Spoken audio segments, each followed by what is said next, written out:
And you see that big wrap on the right knee, and she's playing with a lot of guts and determination out there today. 2:48 and counting remaining here in the first half of play. A 2-0 lead for Cathedral over Penn. Penn doesn't want to give up another goal here right before the end of the half, so they've got to be diligent in winning this 50-50 ball. Jennifer Collins, a 5'6" sophomore, with her cross, gets through on the play, a shot, and a goal! Jennifer Collins with a beautiful cross in the midfield third, and getting the goal will be number 21, Natalie Warner, the 5'8" senior. She tickles the twine with the header on the far side.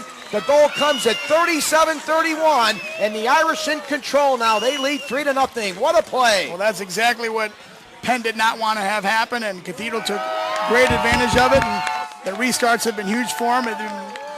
Second one-touch ball off the corner, off the cross, and tremendous goal, and they've just broken this game wide open, and Penn is looking at one heck of a comeback at this point. 2 set pieces on this situation. One was a shortened corner, and now this one a corner. And, they say 75% of goals in soccer scored on set pieces. And they've done that tonight. So Penn's got their work cut out for them right now.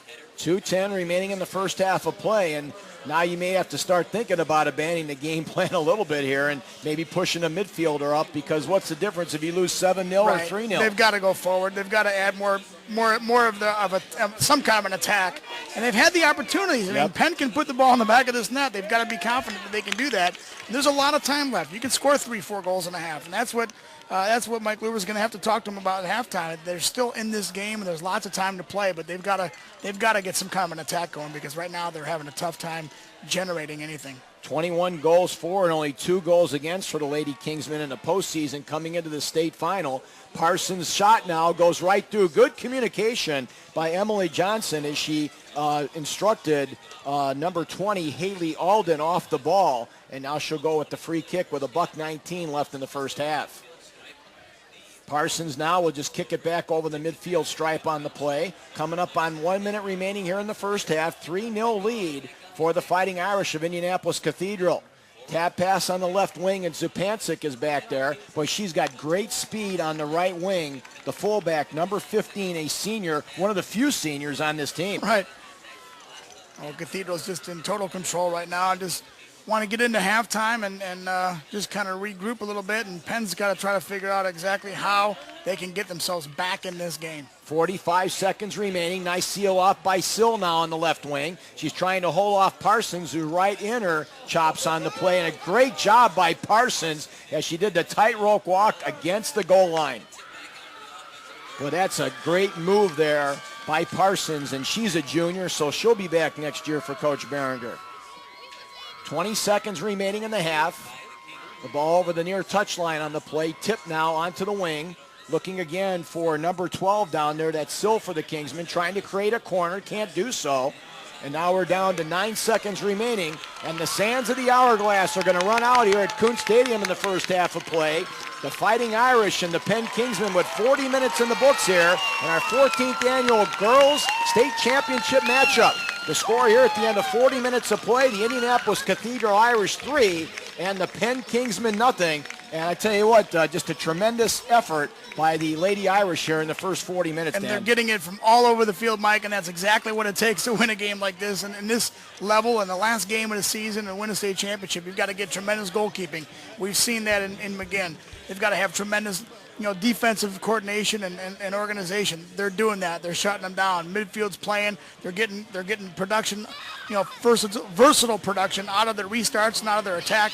All over the field, Cathedral has won that half. Boy, the scary thing about it is you got a couple young ladies that scored their first goals of the season out here tonight. Yeah. And also Alex Hall. Yeah, Alex Hall with a great job. Of course, Parsons doing a great job on the defensive end for them.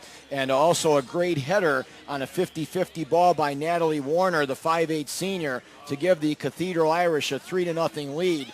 And really a lot of work ahead now for the Penn Kingsmen here as they trail at the half by a score of 3-0. We'll go ahead and take a timeout. We'll come back with the second half of action. We're live from Kuntz Stadium in Indianapolis. This presentation brought to you by the Indiana High School Sports Association and IHSAA.org.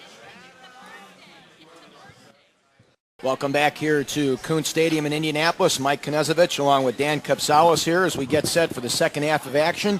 3-0 lead for the Indianapolis Cathedral Fighting Irish. So glad you could join us here on IHSAA presentation of the Indiana High School Athletic Association. And Dan, a dominating performance by the Cathedral Fighting Irish in the first 40 minutes of action.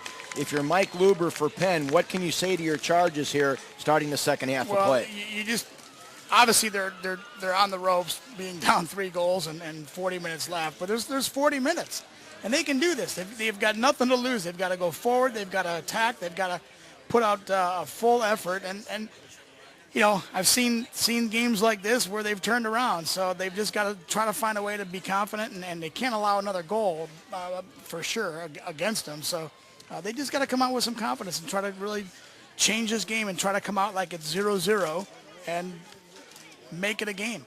So the Kingsmen coming back out on the play with their white jerseys. Scoring recap here in the first half of play. Alex Hall getting her first goal of the year for the Fighting Irish at 12:23 off an assist by Anna Ventimiglia on a loose ball inside the 6-yard box off a cross by Anna Ventimiglia. Then at 25:31, a goal by Kathleen Tyson, her first of the season, off an assist by Jennifer Collins on a header off a restart from the right-hand side. And then at 37:31, Natalie Warner picks up her second goal of the campaign, again an assist by Jennifer Collins on a header at the far post directly off the corner kick. So 2 nice assists by Jennifer Collins here in the first half of play. So the teams now will change ends and put a fresh 40 minutes on the clock here. The Cathedral Irish will be moving from right to left here at our vantage point at the East Field here at Kuntz Stadium, and the Penn Kingsmen in the opposite direction. Goalkeeper setting up to our left now is Emily Johnson, number 1 for Penn.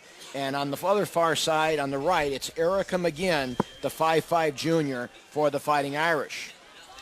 So the one thing, if you're Cathedral right now, Dan, you don't want to be too overconfident and get lack, especially on the defensive end of things. Well, I'll guarantee you, Coach Berenger talked to him. Sure, that's what he talked about at halftime. This game is far from over. They've got to stay intense and keep their focus and not give an inch. They're in great control of this game right now, but I guarantee you he's got them focused and thinking 40 minutes, and then we can relax, and then we can enjoy. So 40 minutes of focus is what his halftime speech was. Let's see what kind of adjustments Mike Luber made here at halftime as the Kingsmen coming into this game with a record of 21-2. They have not been in this position very long. Here's Spina now trying to get in. She had the game-winning goal earlier today for Cathedral, and she's down right now in a heap on the pitch as Sophie, very slow to get up, but we're glad to report she's up underneath her own power. 1 minute gone here in the second half of play, and a 3-0 lead for the Fighting Irish. Whitaker doing the tightrope walk on the far side, centering pass, gets through. Mariah now with a chance, and a goal! Mariah Whitaker buried it, number 11, off the cross, and the 5'6" sophomore made no mistake about it. Mark it down at 41:06, and that could be the death knell for the Penn Kingsmen. That was a tremendous effort, tremendous shot.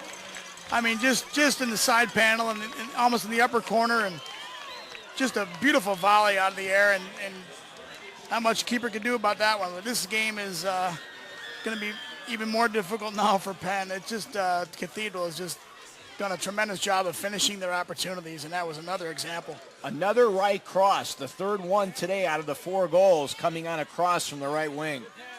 And Whitaker now picking up her 5th goal in the last 3 games in the postseason. That's getting the job done when it counts. Now Spina in a heap now in the midfield third. Penn trying to get it out of there with Kate Burr, number 15. And here come the Irish again on the right wing again with number 18, Ventimiglia, who had the nice cross on that last goal. It'll be a throw-in now for Cathedral. 4-0 lead for the Fighting Irish. And they have really had such a tremendous postseason run here. Doing it on both ends. Now Warner at the 18, left-footed laser beam, and a great save by Johnson as she dove to her right.